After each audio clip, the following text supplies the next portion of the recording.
Hari ini cuplikan pembahasan tentang dakwah ilallah.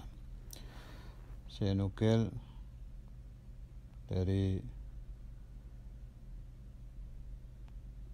Jawahirul Anfas juz 3 min kalam al-Habib Ali bin Muhammad al-Habshi, karangan As-Sayyid Umar bin Muhammad Maula Khailah,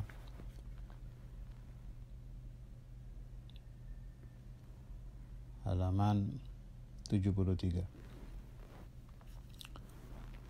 وقال رضي الله عنه: أخبرني الحبيب محمد بن عبد الله بن عمر بن يحيى قال: لما طلع الحبيب عبد الله بن عمر إلى أرض جاوة أشرق نوره على أهلها، وهدى الله به أمما من الناس، وابتنت في تلك السنة 40 مسجدا في جاوة. وأخبرني عبد القادر بن عمر: إن الذين يصلون خلف الحبيب عبد الله في كل فريضة 13,000، وأسلم كثير من الكفار. ولما عزم على الخروج إلى حضرموت ووصل سنغافورة،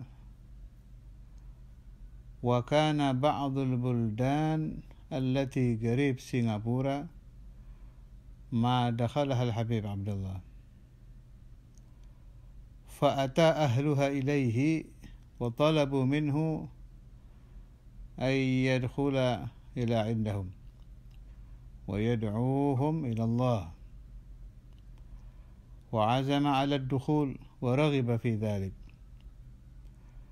فلما نام تلك الليلة رأى النبي صلى الله عليه وسلم وسيدنا الفقيه المقدم وكأنها حضرت صلاة، فقال له النبي صلى الله عليه وسلم: قم يا عبد الله أذن. فقام وأذن حتى وصل قوله: حي على الفلاح، والفقيه المقدم على يساره، فقبض على فمه وقال: اسكت يا عبد الله، هذه العرض ما فيها فلاح. فلما أصبح قال: ما عاد أجلس في عرض ما فيها فلاح، وعزم على التوجه إلى حضرموت حالا. Ini riwayat sangat penting sekali untuk dijadikan i'tibar, bahwa terbuka tidaknya kita berdakwah di satu tempat tergantung izin dari para masyayikh, masyayikhnya para masyayikh, musalsalah ila Nabi sallallahu alaihi wasallam. Jadi dalam riwayat ini ada seorang ulama kaliber dunia, Al-Habib Abdullah bin Umar bin Yahya, diriwayatkan bahwa beliau ketika berdakwah ke Indonesia, di sini diistilahkan Jawa tapi maksudnya Indonesia,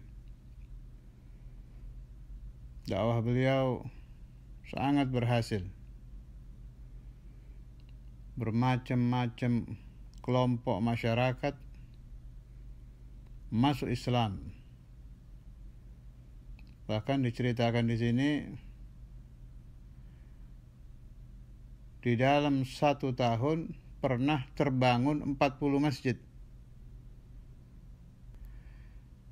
Jumlah orang yang sholat jamaah dengan Habib Abdullah sampai 13.000 orang.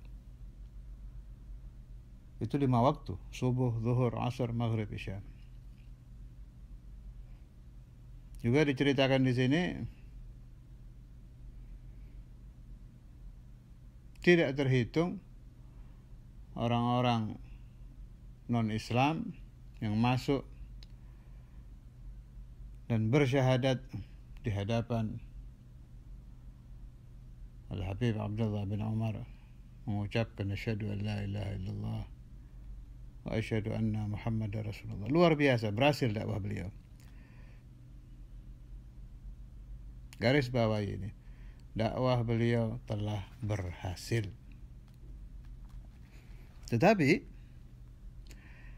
ketika beliau akan kembali pulang ke Hadramaut sampai di Singapura.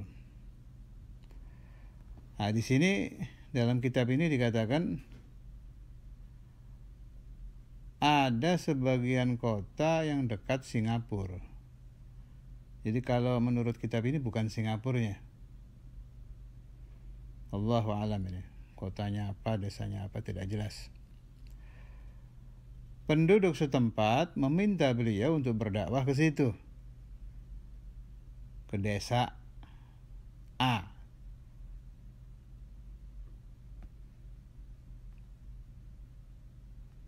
Supaya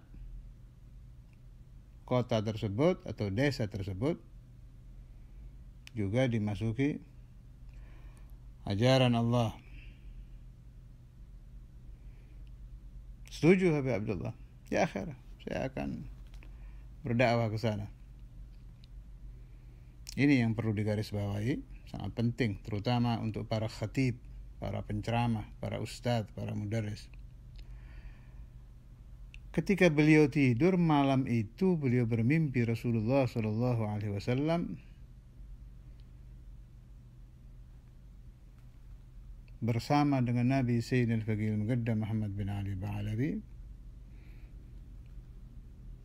Ceritanya di dalam mimpi itu tiba waktu sholat jamaah.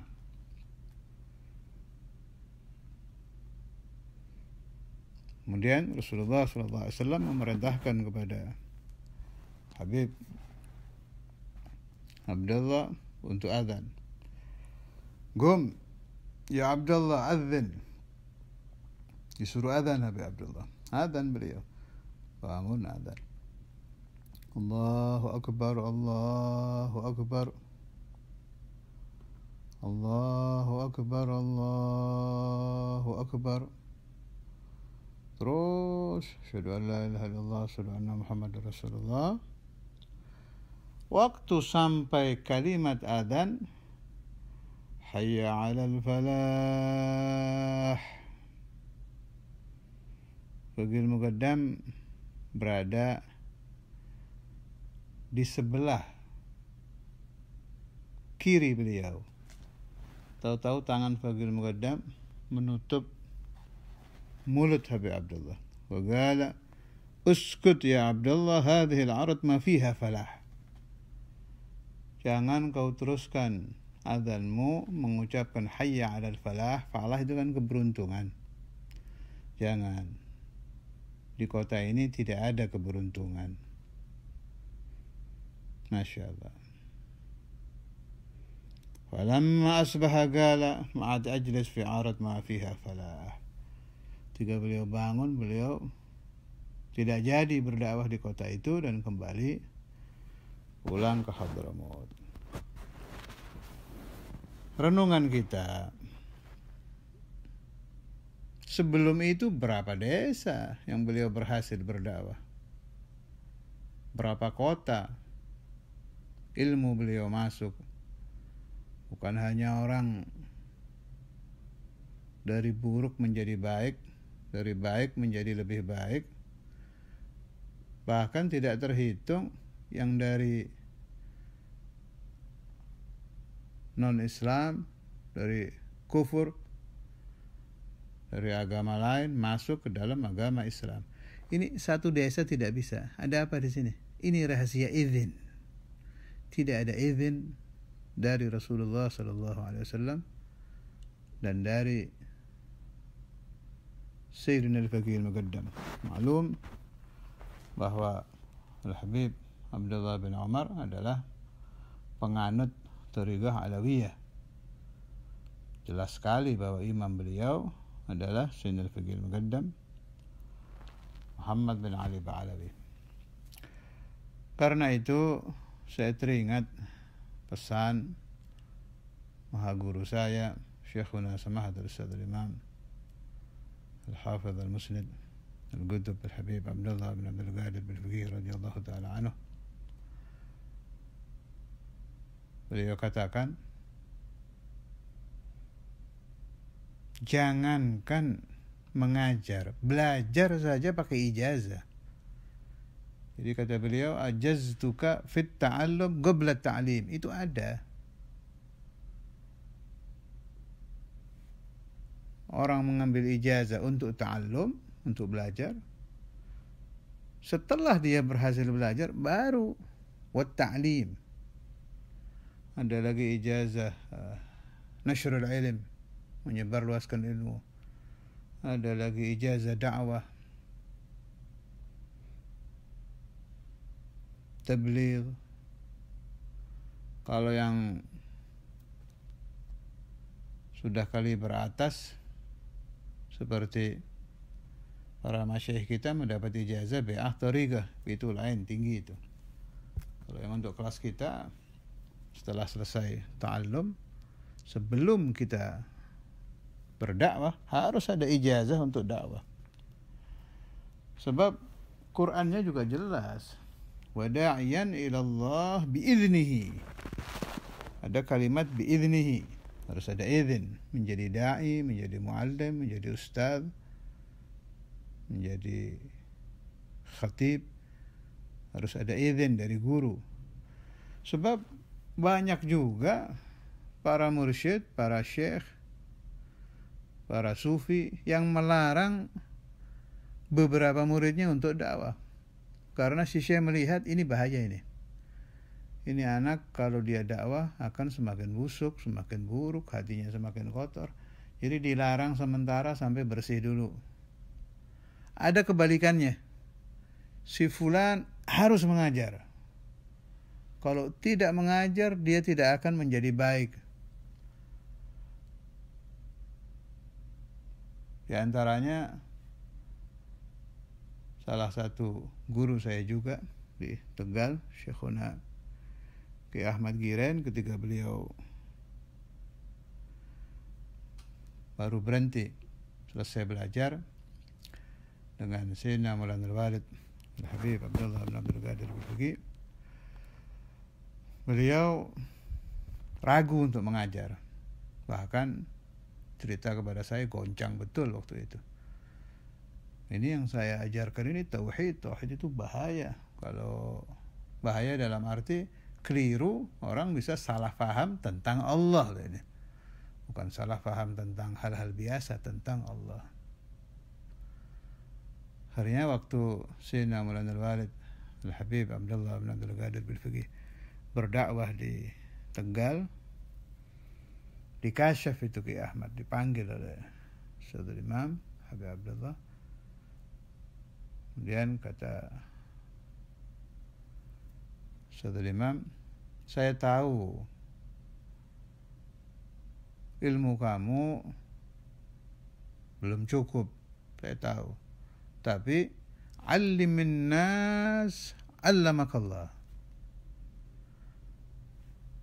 Ajari orang, pasti Allah akan mengajari kamu. Diulang-ulang itu, allimin nas allamakallah, allimin nas allamakallah.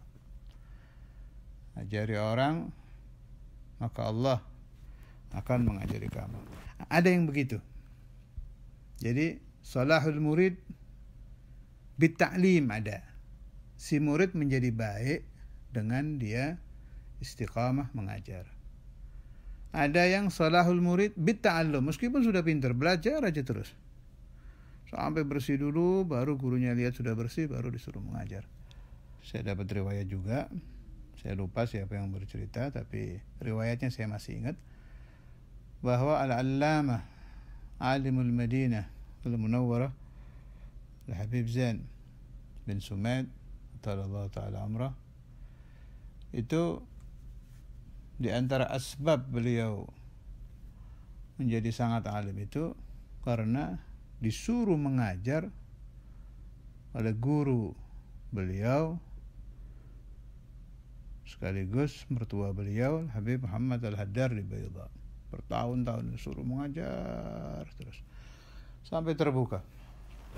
Tambah lama tambah alim, tambah alim. Juga kejadian seseorang kiai, saya dapat riwayat juga di Jawa Tengah juga ini. Saya tidak sebut namanya, sebab saya agak lupa nama yang memberi nasihat. Sebut sajalah Kiai Fulan. Mirip ceritanya Kiai Ahmad tadi, agak ragu itu. Akhirnya dipanggil oleh satu kiai yang arif billah. Beliau katakan, kamu harus mengajar. Nanti terbuka. Dilaksanakan oleh si ustadz ini. Pesan si wali ini. Betul. Begitu mulai mengajar kitab, setiap mengajar terbuka. Maksudnya terbuka itu pemahaman tentang ilmu kitab ya tambah gamblang, pemahaman tentang perjalanan menuju Allah Subhanahu wa taala juga tambah terang gitu.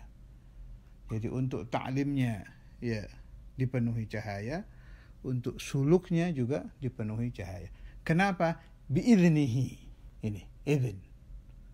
Ada izin dari para ulama, para salihin, para masyayikh yang pemberi izinnya punya silsilah kepada Sayyidina Maulana Muhammad Rasulullah sallallahu alaihi wasallam.